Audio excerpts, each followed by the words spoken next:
एक उदाहरण के तौर से समझने का आता है कि जब महाभारत खत्म हुआ तो पांडवों को लेकर के भगवान कृष्ण एक शिविर में चले गए।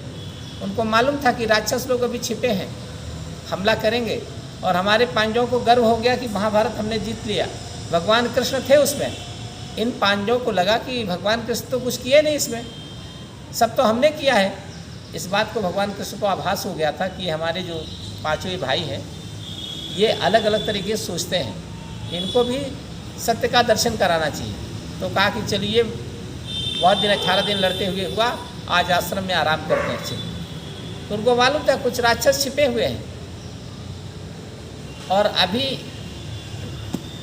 पहरा लगा दिया जाए, एक एक आदमी पहरा पे। पहले अर्जुन को, भीम को कहा कि तुम भीम सबसे बलवान हो, तुम पहरे पे रहो, हम चारों लोग, पांचों लोग सोते हैं। 2 घंटा सोने के बाद फिर अर्जुन को कहना, फिर नकुल, फिर सहदेव, फिर युधिष्ठिर को कहना।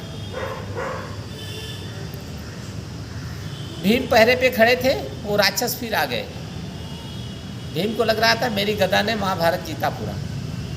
राक्षस आ गया सामने, कहा कि तुम्हारे आज वो साथी नहीं है, तुम्हारे भाई नहीं है, तुम्हारा वो कृष्ण नहीं है, आज हम देखते हैं कैसी शक्ति तुम्हारे। इतना शक्तिशाली वो राक्षस था, भीम से भी ज़्यादा ताकतवर था। कुछ देर के बाद पहले भीम को गाली गलौज करने लगा, फिर भीम पर हमला करने लगा।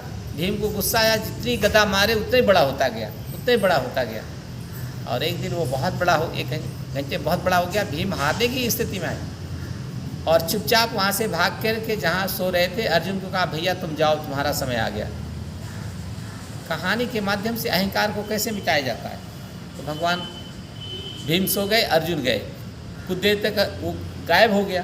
कुछ देर के बाद फिर वो आया, अर्जुन से कहने लगा, वो आज तुम्हारा धनुष काम नहीं करेगा, तुम्हारा और साथी काम नहीं करेंगे, आज देखता हूँ कितनी ताकत है। बड़ी देर तक सुनते रहे ये भी, बाद में इनको गुस्सा आने लगा। इन्होंने बाण चढ़ा के जितने बाण मारे उतने बड़ा हो गया। अंत में हारने की स्थिति आ गई। राक्षस है ना, ये देवता थे, राक्षसों के अंदर शक्ति बहुत होती है, अंदर बहुत ज़्यादा होती है। तो वो बड़ा होने लगा। फिर ये भी चुपचाप निकल आए, नकुल और सहदेव को भेजा।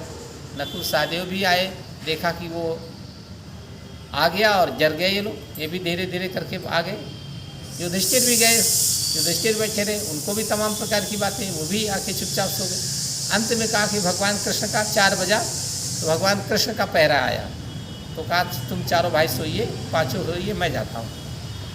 कुछ देर के बाद भगवान कृष्ण के सामने वो राक्षस आया और कहा कि आज वो तुम्हारे बाजीगाज लोग नहीं हैं, आज देखते कैसे तुम छलिया हो, छल करके महाभारत जीते हो, आज देखते। भगवान कृष्ण मुस्कुराते रहे, हंसते रहे। वो उत्तेजित करता था भगवान को, गाली देने लगा, फिर घूंसा मारने लगा। भगवान कृष्ण सहते रहे, और जब वो मारते मारते भगवान कृष्ण को जब इतना बना, छोटा हो गया, उसका असर घट गया, तो बांध करके किनारे पे लेके वो भी सो गए। सुबह 4-5 भाई उठे, आपस में भाई रात में क्या हुआ, वो राक्षस कहाँ चला गया। तो कहेंगे भगवान कृष्ण अंत में गए थे, यही बताएंगे कि क्या हुआ। भगवान कृष्ण से पूछा, वो रात में जो राक्षस आ रहा था बार बार, क्या हुआ उसका। तो बताइए, गमछा में बंधा हुआ है। बोले इतना बड़ा था वो, गमछे में इतना बड़ा छोटा कैसे हो गया। बोले मायावी होते हैं, इनकी शक्तियाँ बहुत होती हैं, ये जितना बोलते हैं इतनी इनकी शक्तियाँ घट जाती हैं। आप सह लीजिए, लेकिन आप हिम्मत से डटे रहिए, भागिए नहीं उनके सामने से। ऐसे समाज में दुष्ट लोग होते हैं, दुर्जन लोग, उनकी शक्तियाँ